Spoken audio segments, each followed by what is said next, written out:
Good morning.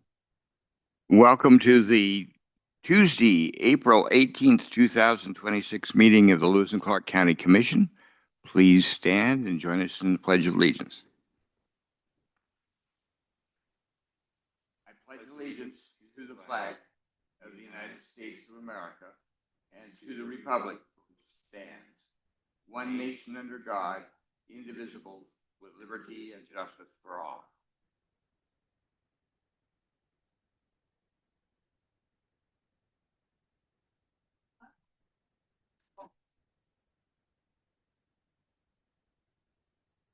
Welcome again, and we welcome you to our commission meeting for today.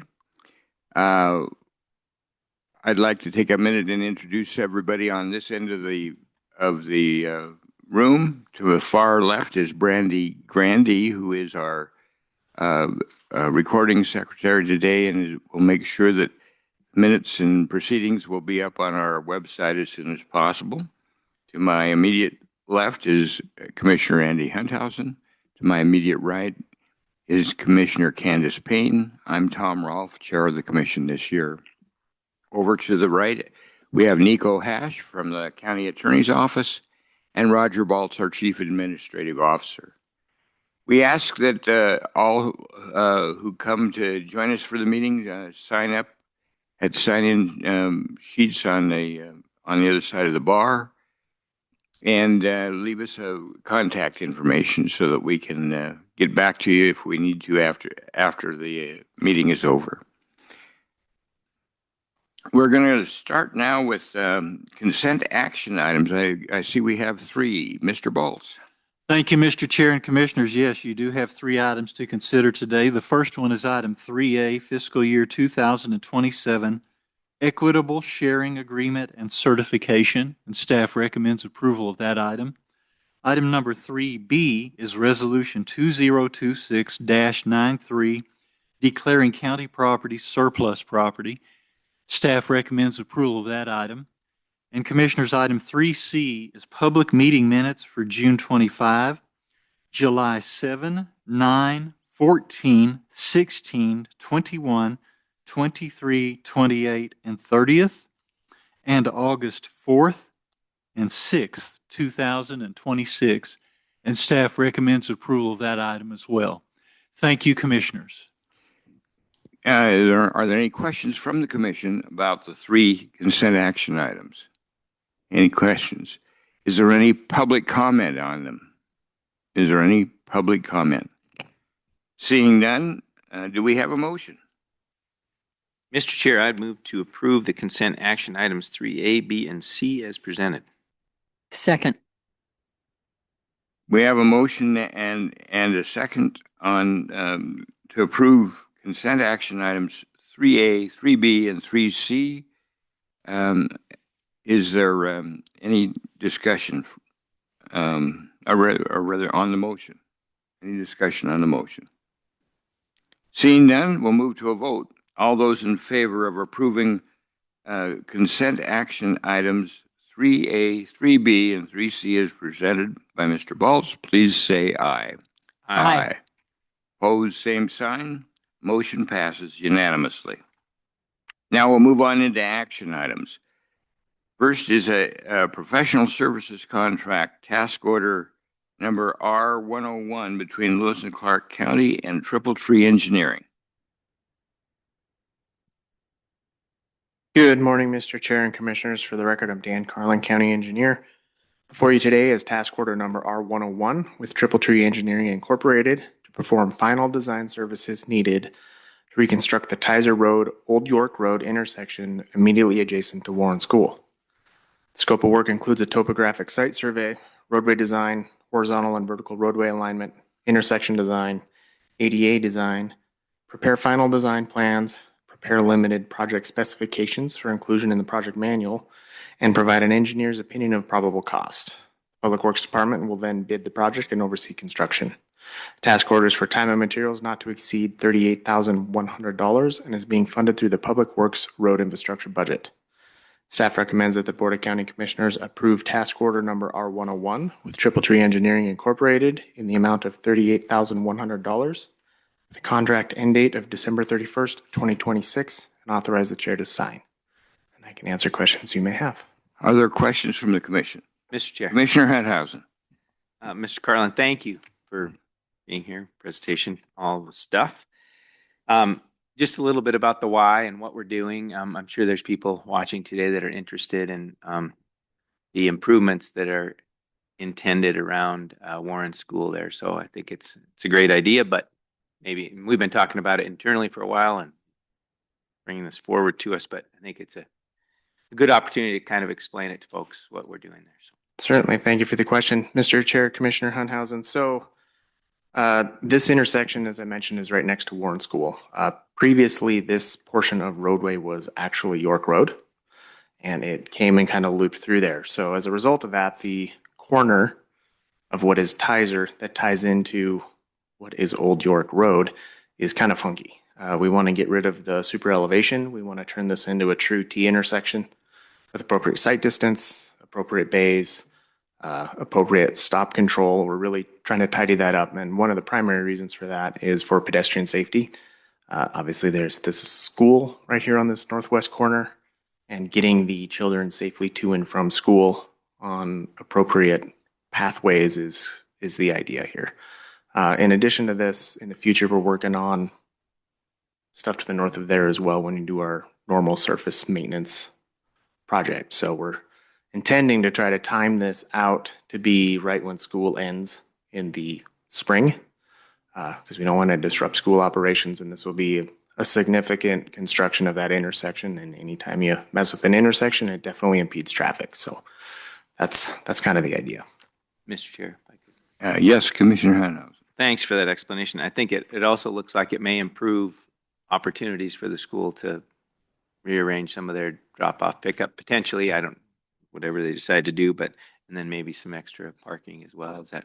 Yep, Mr. Chair, Commissioner Hunthausen, again, thanks for adding that in there. Yeah, we are definitely partnering with the school district on this, trying to make sure that this is coordinated well to where this helps their operation as well as improve traffic flow.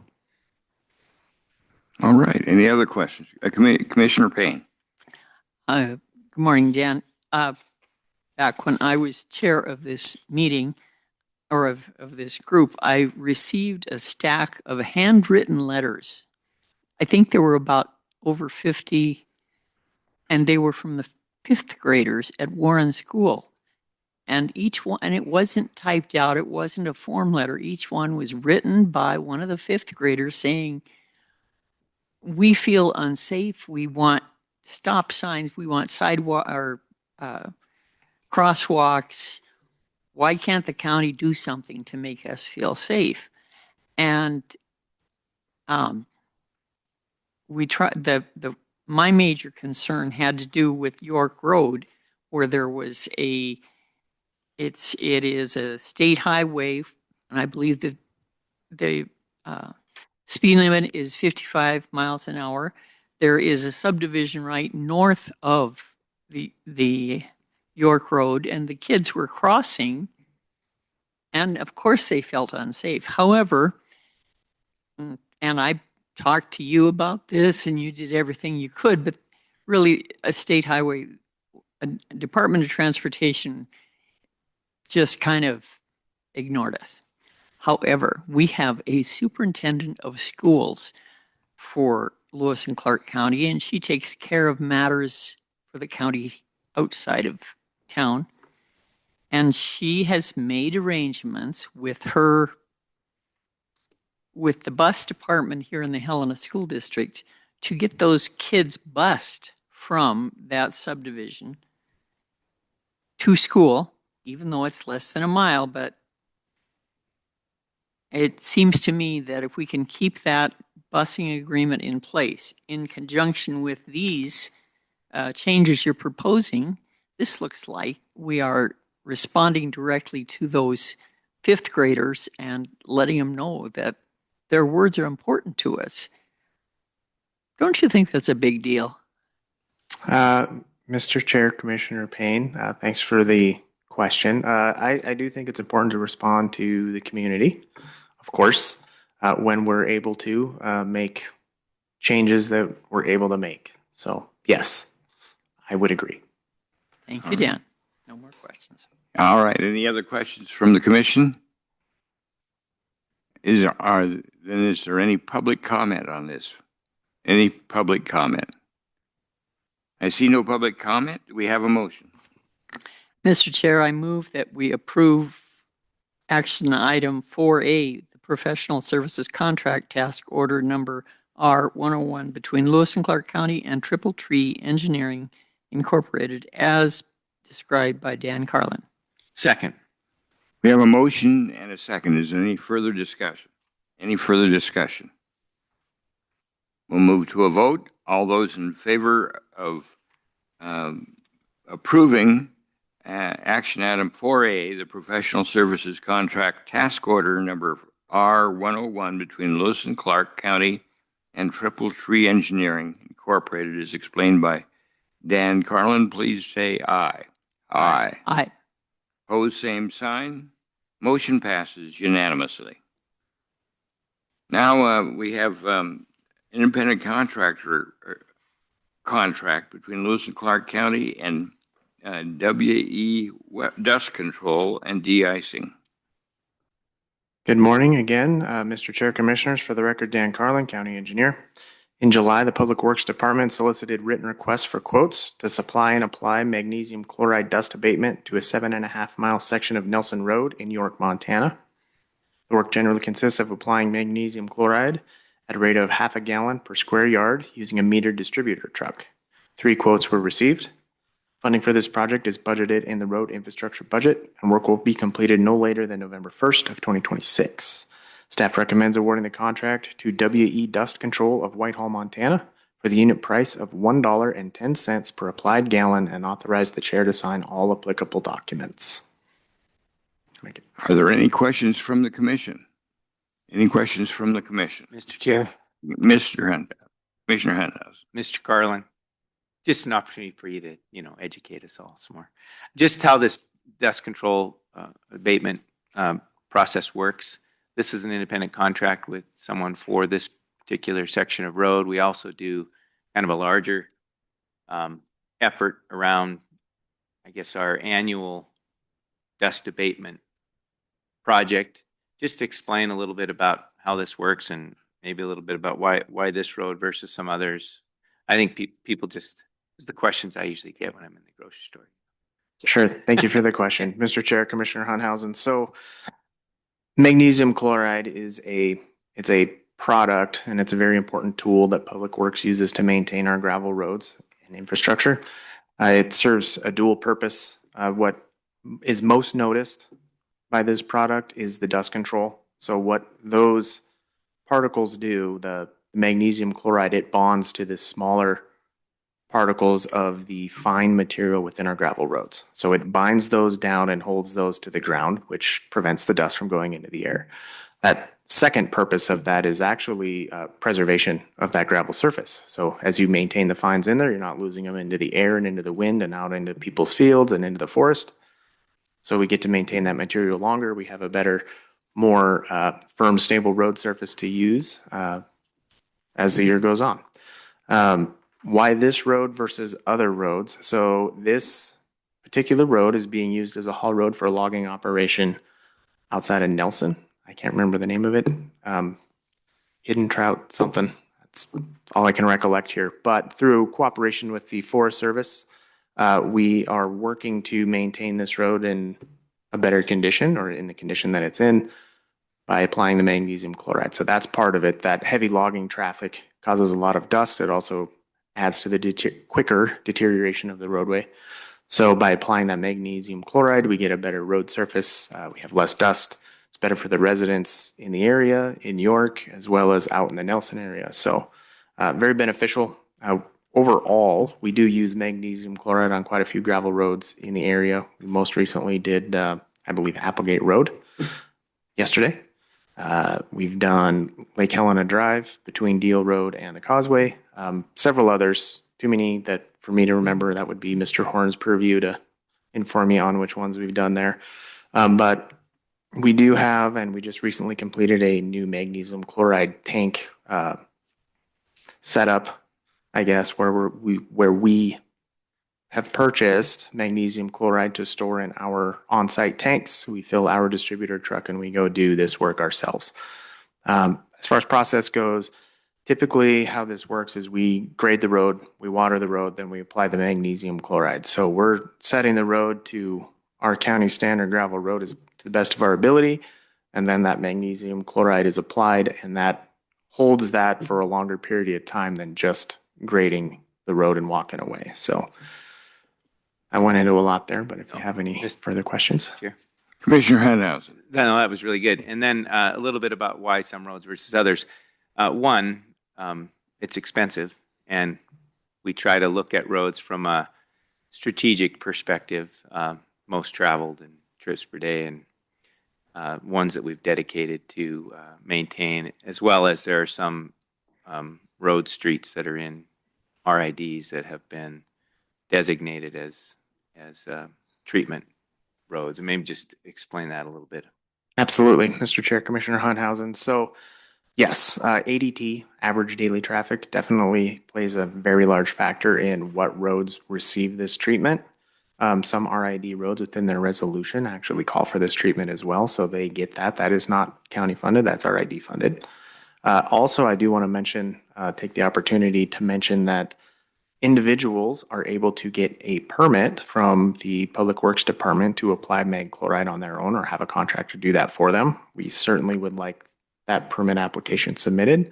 We certainly encourage people to do so if it's not on one of the roads that we prioritize through the everybody roads that we look at, or the high traffic roads that we look at, or one of the existing RID roads that's currently being magged. So just putting that out there for those that may be listening. Great. Thank you, Mr. Karlin. Thank you, Mr. Chair. Yes, Commissioner Payne. Dan, we've wrestled with bridge issues around, and I'm noticing that on this, the map of this, where the work will be done, there's a sharp curve right above where it crosses stream. Would you identify the stream and then tell me, is that bridge in good condition? And are we going to be having the DOT complain about the condition of our bridge so that we'll have to spend emergency funds there? Just give me a little background on that bridge. Absolutely. Thank you for the question, Mr. Chair, Commissioner Payne. So that bridge is the Nelson Road Beaver Creek Bridge. That's Beaver Creek. That goes down to Holter Lake. That road also goes to a subdivision back in there. I'm trying to just drawing a blank on the name of the subdivision. But the bridge you're referring to, we actually have already received a letter that on the condition of that bridge. We've submitted Senate Bill 536 grant application and received an award on that. So we've had that surveyed. We're working with the Forest Service on a detour route. We will be replacing that deck in the not too distant future. So it is slated for replacement already. As far as this project and coordinating with that bridge and impacts on bridge, salt is certainly not ideal to put on any concrete, but we do know it happens. We would certainly and do certainly stop the magnesium chloride before we reach the bridge or any area that would impact that bridge, because we, like I mentioned, we certainly don't want to add additional Issues. Yeah, we don't want to add issues to any bridge deck if we can help it. Thank you, Dan. Any other questions from the commission? Just want to take a minute to applaud the actions of the Public Works Department in this planning effort, and to get the mag chloride out better, upgraded, like you mentioned, we've upgraded the storage facility for mag chloride, and I think it's going to make a big difference long term on several roads out in the county. So thank you for a great job out there, staying on top of it. And another example here where we've put aside some money to make it, to do it right, and it makes a difference for the folks in the county. So thank you. And thank you, Mr. Chair. And I would say it's definitely a team effort at Public Works. A lot of the credit goes to the road division and the work that they do. So. All right. Do we have any other questions from the commission? How about public comment? Is there any public comment on this item? Any public comment on this item? Seeing none, do we have a motion? Mr. Chair, I'd move that we approve the independent contractor contract between Lewis and Clark County and WE Dust Control and De-Icing Inc. as presented. Second. We have a motion and a second. Any further discussion from the commission? Seeing none, we'll move to a vote. All those in favor of approving the independent contractor contract between Lewis and Clark County and WE Dust Control and De-Icing Incorporated as explained by Dan Karlin, please say aye. Aye. Opposed, same sign. Motion passes unanimously. We are at the end of our regularly scheduled items for discussion, but we always like to provide an opportunity for Lewis and Clark County citizens to come forward with anything that they're concerned about that falls under the purview of the Lewis and Clark County Commission, but is not on today's agenda. We like to provide that opportunity so that if people think we're missing something or they have questions about certain things, we encourage their participation. So is there any public comment? Is there any public comment?